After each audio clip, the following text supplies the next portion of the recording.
വേദിയിലുള്ളവർക്കും സദസ്സിലുള്ളവർക്കും എൻ്റെ വന്ദനം. ലോക കവിതാ ദിനം നമ്മൾ വളരെ അർത്ഥപൂർണമായിട്ടാണ് ഇന്ന് കൊണ്ടാടുന്നത്. മലയാളത്തിലെ ഏറ്റവും വലിയ ഒരു കവിയെ മുൻനിർത്തി ധാരാളം വ്യത്യസ്തങ്ങളായ ചിന്തകളാണ് ഇന്നിവിടെ നടക്കുന്നത്. ഇതിൽ വസന്ത മാഷാർക്ക് തുടങ്ങി വയ്ക്കാമെന്ന് ഞാനും എല്ലാവരും പ്രതീക്ഷിക്കേണ്ടാവും. മാഷ് കുഞ്ഞുണ്ണി മാഷെ കുറിച്ച് വളരെ ഗംഭീരമായിട്ട് ഒരു പഠനം DC-യുടെ പുസ്തകത്തിൽ എഴുതിയിട്ടുണ്ട്. സ്വതവേ ഞാൻ ഈ അവതാരികകളോ പഠനങ്ങളോ ഒന്നും അത്ര ഗൗരവത്തിൽ എടുക്കാറില്ല, കഴിവതും വായിക്കാറുമില്ല. അതിന് കാരണം എന്താ വെച്ചാൽ അത് മോശമായതുകൊണ്ടല്ല, എഴുതിയ ആൾക്കാർ നമ്മളെക്കാളും വലിയ ആൾക്കാർ തന്നെ. എന്നാലും നമ്മുടെ വായനയെ ഇങ്ങനെ ഒരു മുൻവിധിയും പിൻവിധിയും സ്വാധീനിക്കണ്ട എന്ന് വിചാരിച്ചാണ് പൊതുവിൽ ഇത്തരത്തിലുള്ള വായനകളൊക്കെ ഇങ്ങനെ ഒഴിവാക്കുന്നത്. എന്നാൽ വസന്ത മാഷ് എഴുതിയ ഈ പഠനം ഞാൻ വളരെ ശ്രദ്ധാപൂർവം വായിച്ചു. വളരെയേറെ സന്തോഷവും അഭിമാനവും എനിക്ക് തോന്നി. കാരണം കുഞ്ഞുണ്ണി മാഷെക്കുറിച്ചുള്ള വളരെ ആഴമുള്ള തികച്ചും അർത്ഥപൂർണമായൊരു വിലയിരുത്തലായി ആ പഠനം വന്നിട്ടുമുണ്ട്. അപ്പോൾ മാഷോട് നിൽക്കുന്നു. അപ്പോൾ ആ ഒരു പുസ്തകം വായിച്ചതിൻ്റെ കനത്തിലാണ് ഞാൻ നിൽക്കുന്നത്, ആ കുറിപ്പ് വായിച്ചതിന്. കുഞ്ഞുണ്ണി മാഷെ കുറിച്ച് പറയുമ്പോൾ കുഞ്ഞുണ്ണി മാഷ ആരാണ് എന്താണെന്നുള്ളത് ഏത് മലയാളിയോട് ചോദിച്ചാലും അവർക്ക് എന്തെങ്കിലും പറയാനുണ്ടാവും. അത് ചെറിയ കുട്ടിയാവട്ടെ, പടുവൃദ്ധനാവട്ടെ, ആരുമാവട്ടെ, അവർക്കെല്ലാം അവരുടെ ഒരു കുഞ്ഞുണ്ണി മാഷുണ്ട്. അവർക്ക് മാഷ എഴുതിയതിനെ കുറിച്ചോ പറഞ്ഞതിനെ കുറിച്ചോ നടന്നതിനെ കുറിച്ചോ ഉടുത്തതിനെ കുറിച്ചോ ഒക്കെ അവർക്ക് ചില ബോധ്യങ്ങളുണ്ട്, അത് പറയാൻ പറ്റും. അങ്ങനെ എല്ലാവർക്കും പ്രാപ്യനായൊരു കവി, എല്ലാവർക്കും അടുത്തുള്ളൊരു കവി, എല്ലാവർക്കും സമീപസ്ഥനായൊരു കവി. ഇത്രമാത്രം എല്ലാവരെയും സ്പർശിച്ച്, എല്ലാവരെയും സ്വാധീനിച്ച്, എല്ലാവരെ കൊണ്ട് വായിപ്പിച്ച്, എല്ലാവരെയും കേൾപ്പിച്ച് കടന്നുപോയ മറ്റൊരു കവി ഇതുപോലെ ഉണ്ടാവൂ എന്ന് പറയാൻ പറ്റില്ല. കുഞ്ഞുണ്ണി മാഷ എഴുത്ത് മാത്രമല്ല, മാഷയുടെ പ്രഭാഷണങ്ങളും വർത്തമാനങ്ങളും പെരുമാറ്റങ്ങളും എല്ലാം തന്നെ മലയാളി എല്ലായ്പ്പോഴും ആകർഷിച്ചു കൊണ്ടിരിക്കും. അനേക വർഷം മാഷോടൊപ്പം സഞ്ചരിച്ച ഒരാളാണ്. രണ്ടുപേരും അടുത്തടുത്താണ് താമസിക്കുന്നത് എന്നുള്ളതുകൊണ്ട് മാഷ അവിടുന്ന് ആശ്രമത്തിൽ നിന്ന് വന്ന് ഇവിടെ താമസാക്കിയതിന് ശേഷം മിക്കവാറും കവിസമ്മേളനങ്ങൾക്കുള്ള യാത്ര ഒന്നിച്ചായിരിക്കും. ആ ഒന്നിച്ചുള്ള യാത്രകളിൽ ധാരാളം ആയിട്ടുള്ള അനുഭവങ്ങൾ എനിക്കുണ്ട്. മിക്കപ്പോഴും തൃശ്ശൂർ വരെ കാറിൽ പോയി തൃശ്ശൂർ നിന്ന് റെയിൽവേ സ്റ്റേഷനിൽ തീവണ്ടി കയറി ദൂരസ്ഥലത്തേക്ക് പോകും. മാഷ കൊണ്ട് തീവണ്ടി പിന്നെ റെയിൽവേ സ്റ്റേഷനിലൂടെ നടന്നു പോകുമ്പോൾ കാണുന്നൊരു കാഴ്ച, അപ്പുറത്തെ ഇപ്പുറത്തെ എല്ലായിടത്തും ആൾക്കാർ നിറഞ്ഞിരിക്കുന്നുണ്ടാവും. പക്ഷെ കുഞ്ഞുണ്ണി മാഷ ഇങ്ങനെ ചെല്ലുന്നതോടുകൂടി എല്ലാവരും എണീറ്റ് നിൽക്കും. ഈ എണീറ്റ് നിൽക്കുന്നത് അറ്റം വരെ ആൾക്കാർ മാറി എണീറ്റ് നിന്നുകൊണ്ടിരിക്കുന്നുള്ളതാണ്. ഇങ്ങനെ എല്ലാവരും എണീറ്റ് നിന്ന് കൈകൂപ്പി ആദരിക്കുന്ന മറ്റൊരാൾ ഞാൻ കണ്ടിട്ടില്ല. അതുമാത്രമല്ല, ചിലർ ചിലപ്പോൾ കീശയിൽ നിന്ന് കാശെടുത്ത് മാഷക്ക് കൊടുക്കും, ദക്ഷിണയാത്ര. മാഷത് പേടിക്കുകയും ചെയ്യും, ദക്ഷിണ. അപ്പോൾ അങ്ങനെ ഒരു ഗുരുവിനെ കാണുന്നത് പോലെയാണ് മാഷയെ മുമ്പ് പരിചയമുള്ളവരില്ലാത്തവരുമായിട്ടുള്ള മുഴുവൻ ആൾക്കാരും മാഷയെ കണ്ടുകൊണ്ടിരിക്കുന്നത്. ചെറിയ കുട്ടികളാവട്ടെ, കുഞ്ഞുണ്ണി മാഷ പ്രസംഗം നടക്കുമ്പോൾ അവർ വേറെ ബഹളം ഉണ്ടാക്കില്ല, മാഷ കേട്ടുകൊണ്ടിരിക്കും. അത് വളരെ മുതിർന്നവരാട്ടെ, മാഷ് പറയുന്ന ഓരോ കാര്യവും ചെവി വെച്ചുകൊണ്ടും തലയാട്ടുകൊണ്ടും സ്വീകരിക്കുകയും ചെയ്യും. അങ്ങനെ എല്ലായിടത്തെയും ഒരു കാരണവരായി, എല്ലാവരുടെയും ഗുരുനാഥനായി, എല്ലാവരുടെയും വഴികാട്ടിയായി, എല്ലാ വീട്ടിലെയും മുഖ്യാതിഥിയായി മാഷുണ്ടാവും. ഉച്ചയ്ക്ക് ഏതെങ്കിലും വീട്ടിലായിരിക്കും ഭക്ഷണം ഉണ്ടാവുക. ഭക്ഷണം മേശപ്പുറത്ത് നിരത്തി വെച്ചിട്ടുണ്ടാവും, പ്ലേറ്റും വെച്ചിട്ടുണ്ടാവും. അത് നമ്മൾ വിളമ്പി കഴിക്കണം, നമ്മൾ ചെല്ലുന്നവർ കഴിക്കണം. എന്നാലും മാഷ് പറയാതെ ശരിയാവില്ല. ഭക്ഷണം വിളമ്പിത്തരണം. ഭക്ഷണം വിളമ്പുന്നതിന് അതിന് ഓരോന്നും വിളമ്പുന്നതിന് അതിൻ്റെ സ്ഥാനങ്ങളുണ്ട്. ആ സ്ഥാനത്ത് വിളമ്പണം. അത് ഭക്ഷണം കഴിച്ചുകൊണ്ടിരിക്കുമ്പോൾ ഓരോ ഇനത്തെക്കുറിച്ചും പറഞ്ഞുകൊണ്ടിരിക്കും. ഇന്ന് ശരിയായില്ല, ഇന്ന് ശരിയായി, നന്നായി, ഓരോന്നും പറയുകയും ചെയ്യും. വളരെ ഭക്ഷണപ്രിയരാണ്. മാഷയുടെ പ്രസംഗത്തിൽ ഏറെ കടന്നു വരുന്നൊരു സംഗതിയാണ് ഭക്ഷണം എന്നുള്ളത്. വിഭവസമൃദ്ധമായൊരു ഭക്ഷണം കഴിക്കുന്ന പോലെയാണ് ഭക്ഷണത്തെക്കുറിച്ചുള്ള മാഷ പ്രസംഗം നമ്മൾ കേൾക്കുക. മാഷ കവിത നമ്മളെ അമ്പരപ്പിക്കും. നോൺസെൻസ് കവിതയൊക്കെ മാഷ എഴുതിയിട്ടുണ്ട്. പപ്പടം പട്ടത്തിലാവുക കൊണ്ടാവാം മാഷ് പറയും നോൺസെൻസ് കവിതയാണ് എന്ന് പറഞ്ഞിട്ടാണ് ആ കവിത അവതരിപ്പിക്കുന്നത്. പക്ഷെ മാഷ് നോൺസെൻസ് മാത്രമല്ല, സെൻസും ഉണ്ട്.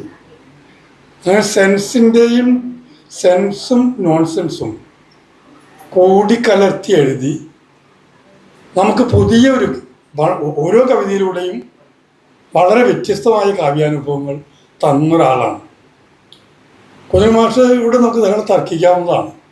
കാരണം കുഞ്ഞുണ്ണി മാഷ് എപ്പോഴും നമ്മളോട് തർക്കിച്ചുകൊണ്ടിരിക്കും. എനിക്കുണ്ടാവുന്ന ഏറ്റവും വലിയ ബുദ്ധിമുട്ട് എന്താണെന്ന് വെച്ച് കഴിഞ്ഞാൽ, ഈ കോളേജ് യൂണിയനിൽ പ്രസംഗിക്കാൻ പോകും. മാഷ്ക്ക് നമുക്ക് രാഷ്ട്രീയം എന്നിട്ട് പറയുമ്പോഴേക്കും വെറുപ്പ് മുഴുവൻ മാഷ്ക്കെന്നാവുമ്പോൾ വിളയാട്. അതായത് രാക്ഷസങ്ങളുള്ള ദുഷ്ട എന്നുള്ളതിൻ്റെ ഇഷ്ട, ടീറ എന്നുള്ളതിൻ്റെ റ്, അങ്ങനെ രാഷ്ട്രീയം എന്നുള്ള വാക്കുന്ന പറയാം. രാഷ്ട്രീയക്കാരൊക്കെ എങ്ങനെയത് പറയും. അത് കോളേജിൽ പോയിട്ടൊക്കെ പറയും. എസ് എഫ് ഐക്കാരാണ് നമ്മളെ വിളിക്കേണ്ടത്, നമ്മളൊരു എസ് എഫ് ഐക്കാരനാണ്. അപ്പോൾ സ്വാഭാവികമായിട്ട് എനിക്കിത് കേട്ടിരിക്കാൻ പറ്റില്ല. അപ്പോൾ ഞാൻ പറയും, മാഷ് പറയും ഈ ABCD എന്ന് പറയുന്ന പോലെയാണ് SFI എന്നൊക്കെ പറയും. അത്ര കൃത്യമായിട്ട് പറയുകയും ചെയ്യും. ആ SFI ക്കാരെ വിളിച്ചിട്ടുണ്ടാവുക. മാഷ് ഒന്നും വിഷയമല്ല ആരാ വിളിച്ചതെന്നുള്ളത് മാഷ് പറയുകയും ചെയ്യും. പക്ഷെ എനിക്കത് അങ്ങനെ കേട്ടിരിക്കാൻ പറ്റുമോ? അപ്പോൾ ഞാൻ ആദ്യം മറുപടി പറയും. മറുപടി പറയുമ്പോൾ എന്താ സംഭവിക്കാമെന്നറിയും, ഈ സദസ്സിലുള്ള ആൾക്കാർ മുഴുവൻ എനിക്കെതിരാവും മാഷ് കൂടെ നിൽക്കുകയും ചെയ്യും. കാരണം മാഷ് എന്ത് പറഞ്ഞാലും ആൾക്കാർക്ക് ഇഷ്ടമാണ്. അതിനോട് ആരും എതിർക്കാൻ പാടില്ല. മാഷ് ഒരു കെട്ടും മട്ടും അങ്ങനെയാണ്. അപ്പോൾ മാഷ് വളരെ അശ്രദ്ധമായിട്ട് നടക്കുന്ന ഒരാളാണ് എന്നൊക്കെ പറയും. എനിക്കതിന് തോന്നിയിട്ടില്ല.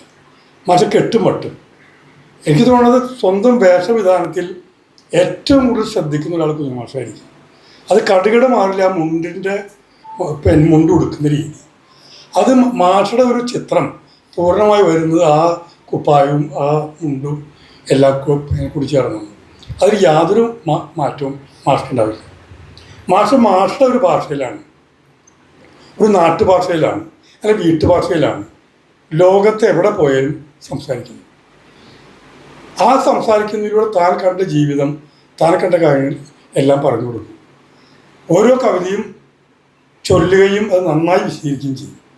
കുഞ്ഞുണ്ണി മാഷ് തന്നെയാണ് മാഷയുടെ കവിതകളുടെ നാനാർത്ഥങ്ങൾ ധാരാളം ആയിട്ട് പറഞ്ഞ് വിശദീകരിച്ചിട്ടുള്ളത്. അങ്ങനെ ഏത് സദസ്സിനും പ്രിയപ്പെട്ട ഒരാളെന്ന് മാത്രമല്ല, ഏത് വായനക്കാർക്കും, ഏത് തരത്തിൽപ്പെട്ട, ഏത് പ്രായത്തിൽപ്പെട്ട വായനക്കാർക്ക് പ്രിയപ്പെട്ട ഒരാളാണ്. ഇപ്പോൾ സ്കൂളിലെ കാര്യം നേരത്തെ രാജകുമാരി പറഞ്ഞു. ഒരു സ്കൂളിൽ കയറി ചെയ്യുന്ന കുഞ്ഞുണ്ണി മാഷ് അറിയോ ചോദിച്ച കുട്ടികളെ തുടങ്ങും. വായിച്ചാൽ വളരും, വായിച്ചില്ലെങ്കിൽ അങ്ങനെ ആകെ പ്രശ്നമെന്നൊക്കെ പറഞ്ഞ കവിതയൊക്കെ കുട്ടികൾ ചെയ്യും. എല്ലാ കുട്ടിക്കുള്ളിലും ഒരു കുഞ്ഞുണ്ണി പാർക്കുന്നുണ്ട്. എല്ലാ മുതിർന്നവരുടെ ഉള്ളിലും ഒരു കുഞ്ഞുണ്ണി മാഷ് പാർക്കുന്നുണ്ട് എന്നുള്ളതാണ് ഈ ഒരു കവിക്കുണ്ടായ ഒരു അത്യപൂർവമായ സംഗതി. ഇതിനേക്കാൾ വലിയ കവികൾ നിശ്ചയമായും മലയാളത്തിലുണ്ട്, നിശ്ചയമായിട്ടുണ്ട്, വലിയ വായനക്കാരുണ്ട്. പക്ഷേ കുഞ്ഞുണ്ണിക്ക് തുല്യമാണ് കുഞ്ഞിൽ നിന്നും ഉണ്ണുന്നോൻ കുഞ്ഞുണ്ണിയാണ്. ഞാൻ അത്ര വലിയ സംഗതിയൊന്നുമല്ല, കുഞ്ഞുങ്ങളിൽ നിന്ന് ഉണ്ണുന്നവരാണ്, എന്നും കുഞ്ഞാണ് എന്ന് കുഞ്ഞുണ്ണി മാഷിനെ കുറിച്ച് പറയുകയും ചെയ്യും. മാഷിന് 1-2 കവിതയെക്കുറിച്ച് കൂടി പറയാം. അതുകൊണ്ട് പറഞ്ഞ് ഞാൻ നിർത്താം. അത് ഓരോരുത്തരും വായിച്ച് രസിക്കാതുള്ളത് തന്നെയാണ് ചെയ്യേണ്ടത്. മറ്റൊരാൾക്കാർ രസം പറഞ്ഞ് പകരാൻ പറ്റിയെന്ന് വരില്ല. കുഞ്ഞുണ്ണി മാഷ് തന്നെ നന്നായിട്ട് ചിത്രങ്ങൾ വയ്ക്കും. കുഞ്ഞുണ്ണി മാഷ് കത്തയക്കുമ്പോഴൊക്കെ ഒരു ചിത്രം വരയ്ക്കും. ഞങ്ങളുടെ കല്യാണം നിശ്ചയിച്ച സമയത്ത് ഞാൻ മാഷ്ക്ക് ഒരു കത്തയച്ചു. പോസ്റ്റ് കാർഡിലാണ് മാഷ് ഇങ്ങോട്ട് അയക്കണതും നമ്മുടെ അയക്കുന്നത്.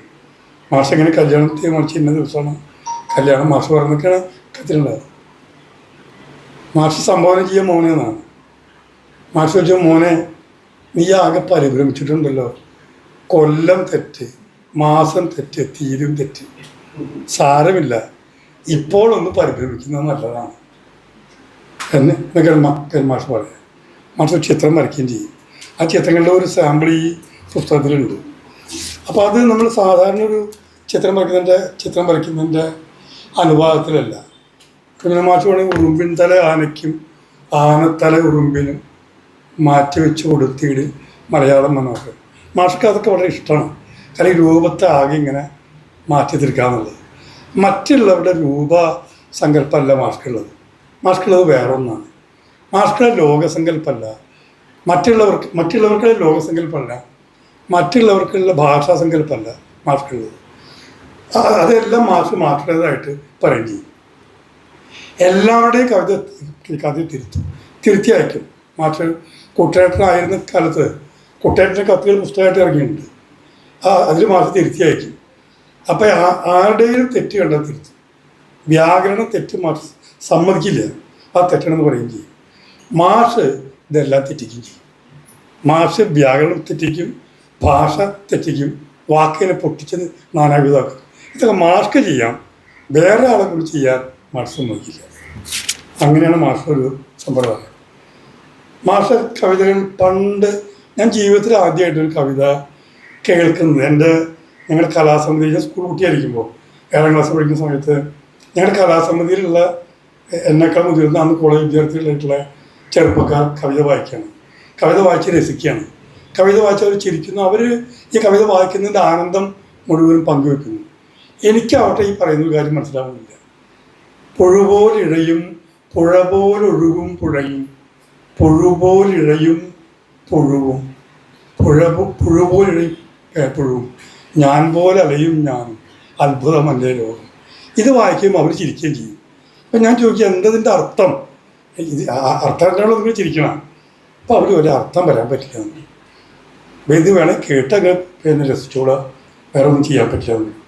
അപ്പം അങ്ങനെ നമുക്ക് മനസ്സിലാവാത്ത എന്തോ ഒന്ന്, എന്നാൽ നമ്മൾ തന്നെ വായിച്ച് നമ്മൾ തന്നെ മനസ്സിലാക്കേണ്ട ഒന്നാണ് കവിത എന്നുള്ളൊരു ആദ്യത്തെ ഒരു പാഠം ഞാൻ പഠിക്കുന്നത് കുഞ്ഞുണ്ണി മാഷിൻ്റെ കവിത മറ്റുള്ളവർ വായിക്കുമ്പോഴാണ്.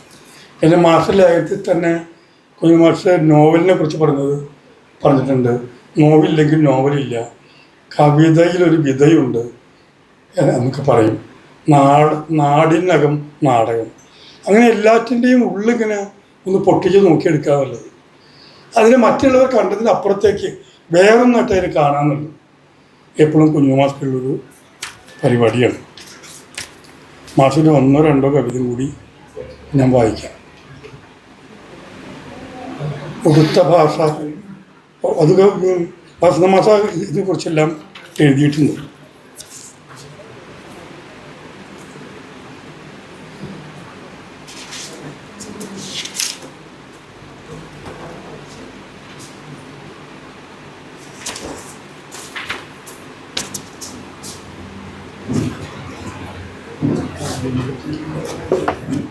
ഈ കവിതയുടെ രൂപത്തെ സംബന്ധിച്ചും കുഞ്ഞുണ്ണി മാഷ് ഒറ്റ വരിയിൽ എഴുതും. കുഞ്ഞുണ്ണി മാഷ് ദീർഘമായ കവിതകളും എഴുതിയിട്ടുണ്ട്. വലിപ്പല്ല, അതിൻ്റെ ഒരു കാഴ്ചയും അനുഭവമാണ് മാഷ് വയ്ക്കുന്നത്. ഗുരുവായൂരിലേക്കുള്ള വഴി വായിച്ച് കേൾക്കവേ എന്നിൽ നിന്ന് എന്നിലേക്കുള്ള ദൂരം കണ്ടാൻ വരുന്നത്. ആ കവിതയോട് ചേർന്ന് തന്നെ മറ്റൊരു കവിത വരും, ഞാൻ ആരുടെ തോന്നലാണ്. അത് കുഞ്ഞുണ്ണി മാഷ് ഉള്ള കാലത്താണ് നമ്മൾ കേട്ടത്. കുഞ്ഞുണ്ണി മാഷും പോയി, ആ കവിത കണ്ട് പണ്ട് കേട്ടവരും പോയി. പക്ഷേ ഈ വരി ഇപ്പോഴും നിൽക്കുന്നുണ്ട്, ഒരു അശരീരി പോലെ. ഞാൻ ആരുടെ തോന്നലാണ്. ശരിക്കും പറഞ്ഞ ഒരു ഒറ്റ വരിയെന്നില്ല, നമുക്ക് വായിക്കണമെങ്കിൽ ഏറ്റവും അതിമഹത്തായ ഒരു കവിത, നമുക്ക് തന്നെ വായിച്ച് തീർക്കാനാവാത്തൊരു വലിയ മഹാകാവ്യം ആണ് ഈ ഒറ്റ വരി എന്നാണ് ഞാൻ വിചാരിക്കുന്നത്. അങ്ങനെ വലുപ്പത്തെക്കുറിച്ചുള്ള നമ്മുടെ സങ്കല്പങ്ങൾ മാറുന്നു, കവിതയെക്കുറിച്ചുള്ള നമ്മുടെ സങ്കല്പങ്ങൾ മാറും. നേരത്തെ പറഞ്ഞല്ലോ, കവിതയിൽ നീയെത്തുമ്പോൾ ഞാനും ഇല്ലാതാവും. ഈ ഒരു ഇല്ലാതാവും, ഞാൻ എന്നുള്ളത് അവനവനെക്കുറിച്ച് കുഞ്ഞുണ്ണി മാഷ് ഒരുപാട് കവിതകളുണ്ട്. ഞാനൊരു ക്രിക്കനാണ് എന്നാരംഭിക്കുന്നത് മുതൽ ഇങ്ങനെ അവനവനെക്കുറിച്ചുള്ള ഒരുപാട് കവിതകൾ മാഷ് വെച്ചിട്ടുണ്ട്. ഇതൊക്കെ പറഞ്ഞിട്ടും മാഷ എന്താണ് എന്ന് ആർക്കും തെളിഞ്ഞു കിട്ടാനാവാത്ത വിധത്തിൽ തെന്നി പോകുന്നൊരു ഞാനാണ് കുഞ്ഞുണ്ണി മാഷയുടെ എല്ലാ ഞാനും എന്ന് പറഞ്ഞ് ഞാൻ നിർത്തുന്നു.